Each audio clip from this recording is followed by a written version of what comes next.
Is this the biggest, if they win this one? Yeah, would this this is be the number biggest of Shanahan's? Oh, this would be the Head biggest coaching. win for Shanahan. This would be the biggest road playoff win for the 49ers in franchise history. Both those things are true, Shasky. This would be for Shanahan to lead a team to the Super Bowl with a third-string quarterback. I mean, Minted is the way I would put it. He'd be minted. This would be one of the most successful, one of the best stories we've seen in the NFL in the last 20 years. NFL, pick sports. Name something even close. Like the Ryan Vogelsong story was a great story. No doubt. Right? The Cody Ross story was a great story. Those guys were ancillary pieces. Like Cody Ross had big moments. Right. But like in terms of like how they won the World Series, there was Bonte, 7 or 8 guys? I mean, he's one of them, but like there was a lot of guys. You're the quarterback? Like, okay, the Andre Iguodala going into the starting lineup for Andrew Bogut. It's a great story. Andre Iguodala is a how many time All-Star? Right. How many hundreds of millions of dollars has he made? Just one All-Star. He's made a lot of money, but just one All-Star. Okay, well, I apologize for that. Draymond Green's a great story. Great story. Second-round pick, 4-time champ, DPOY. But again, second or third best player on any of those teams, if we're being fair. Like, and not that Brock Purdy's the best player on the team, but the quarterback position, it's just different. It's just different. It is. It's different. This would be like wrapping up all of those favorites. Kurt Warner meets Travis Ishikawa meets Jeremy Lin, like Linsanity coming out of nowhere. Like this would be like 5 different things rolled into one. I agree. Now this if they lose, unbelievable. Now if they lose, I'm not. But you know what? I'm not even thinking about that. No, I know. But let me just dispel 2 things. Yeah. 2 things I am not here to hear. I'm not here on this airwaves to hear through my ears. Shanahan can't win the big one. Stop that. He's won a lot of big games. Was the Dallas game big? Was the Dallas game big? Was the Green Bay game last year big? Thank you. Was the Dallas game last year big? How about the game up in Seattle? Pretty big. Earlier this year. Pretty big. Just Thursday Night out. Football. What about the Tampa Bay game? He's won 4 playoff games in the last calendar year. All right? Put that to the side. The other thing I don't want to hear, well, this is why Brock Purdy's Mr. Irrelevant. This is why he's a 7th-round pick. No, don't do that. Come on. Even if he has a tough game this weekend, all right? Even if he has a tough game this weekend, that doesn't take away from all the amazing stuff we saw for 2 full months. Shanahan has been the perfect hire for the 49ers. And it took me a long way to come around. Now, I didn't believe when they were struggling last season and when they were struggling this year that Shanahan should be fired. Never said that. But I thought there's a conversation to be had. Is Shanahan overrated as a head coach? Because his team was led by the defense in 2019. And for most of this year, they were led by the defense. Now, the offense has picked it up. And he's got the most weapons he's ever had. Finally has a running back who can catch the ball off the backfield. He assembled those weapons. No doubt. He inherited 0 weapons. No doubt. And this play calling this season, he has been in his bag. Yes. I know people hate that phrase, but he's been magical when it comes to play calling. And I thought he called a good game last week, especially when it was nutcracking time, the second to last drive of the game, where they ate 8 minutes off the clock. That was a masterpiece. 3rd and 2, you're going empty backfield? Leaving your 7th-round quarterback by himself when the Dallas Cowboys pass rush was humming? It was a masterclass for Shanahan. It was a masterclass. But you know the vultures are going to be circling over this. But you know what? And they're like, he can't win the big one. Like I heard it last time on Philadelphia Radio. This is why I like working with you. And this is why I ignore all the naysayers. I don't give a damn what people say about it.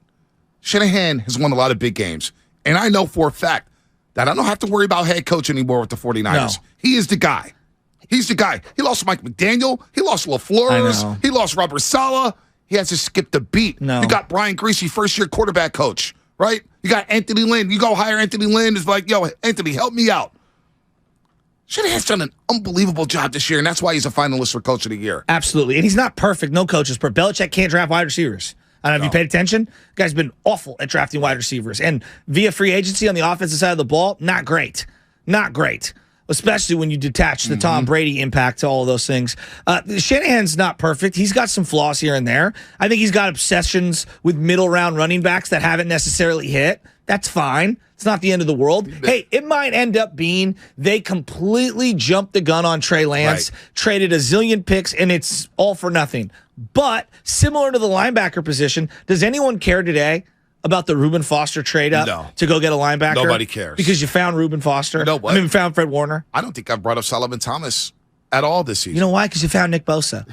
right? And Eric Armstead actually has stepped up and played some good football. Exactly. We don't really talk about DeForest Buckner even more, even though Javon Kinlaw hasn't lived up to the hype of that first-round pick that first-round pick that he was drafted at. For sure. But we don't even talk about Buckner no more because Chris Kocurek, the D-line coach of the 49ers, knows how to coach, knows how to churn out talent. They trade for Jordan Willis. We're like, who? I know. Defensive Player of the Year in the Big 12 for K-State. Okay, whatever. Jordan Willis has been a great addition to the 49ers.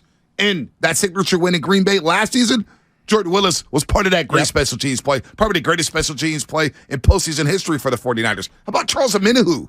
And I know it's not – a lot of people don't want to talk about him for what happened earlier this week. I'm just talking about the football player. What happened on the side, I don't know all the details. I'm not with it. But the guy on the football field, they traded him midway through the year from the Texans. We're like, Charles Omenihu, who's that? Remember we laughed at it. Guy's been a great addition. Yeah, he has. They made moves. So you got to give Shanahan and Lynch a lot of credit here. So let's pause for a second on the Omenihu thing because we haven't had a chance to discuss it. And I've said this over and over about sports teams. I find it very difficult. They get put in these positions, and I think it's very easy for people to say what they would do. But it's really difficult when you're not getting direction from the league on what precedent should be. When someone is accused of something, how are you as the employer, in this case, the football league? Right. It's different for normal people, okay? Your normal job does not apply to the NFL, the NBA, Major League Baseball, right? And we also recognize talent overrides a lot of things in a lot of cases. Should that be the case? No. But to say that doesn't exist would be ignorant. We all know it exists. In this case, I think it's easy for people to say he should be deactivated and They're saying it from their point of view, and I'm sure there's a players' union side of this where there is actual legal precedent saying unless he's charged or unless, X, Y, and Z happens or unless you know certain facts. We don't know the facts. At this point, it's an accusation, and he, was detained and then released or whatever. I don't know what they should do. But I think it's really easy for people to say he shouldn't be suited up. Well, what if it's not true? Right. What if it is true? It is a misdemeanor. Bonte, if it is true, everyone in society believes the same. But if it's true, he should go. But also this. The 49ers have gone through this last decade. Ray McDonald. We know the names. We know the players. Yeah. They've gone through this. Over and over. You're right. Don't you think Every they're team sensitive? has. Don't you think they're sensitive to the situation? Of course and they did their due diligence with the legal they are. system and Santa Clara County or San Jose, wherever. Of course they are. And they've said, what's really going on? Well, here's just to remove the Giants for a second. Take a step. I mean the Niners for a second. Take a step back. You see what's going on with Mike Clevenger? Absolutely. You see what's going on there? And you know what? The team that just signed him, the White Sox, took a step back. For those that don't know, Mike Clevenger's being accused of some very, very heinous things by his, I don't know if it's his ex-wife, the mother of one of his children, and he's being accused of child abuse and all these different things. No one knows whether this is true or not, or if it is true, and obviously he's a horrible human being. The White Sox are looking to Major League Baseball, and they're like, what do we do here? Why did it take so long in the Trevor Bauer case where there actually were criminal situations and the law actually did get involved? It's very difficult for the law to determine whether someone did something or not. I find it very, very difficult for these sports teams to figure out how to navigate these waters. And I think it's very easy for people to say, this guy's a bad guy, this guy's not a bad guy. Also, too, we just don't know. But also, we ignore the victim in the situation, which I don't like. The victim, you're right. And if I was insensitive in what I was saying, that's not what I was intending. I'm not insinuating that at all. We don't look at the victim. I want to care about the victim first. Of course. Is the victim okay? Yes. Is the victim all right? Is the victim going to press charges? Because that's first and foremost. Forget the player. What about the victim?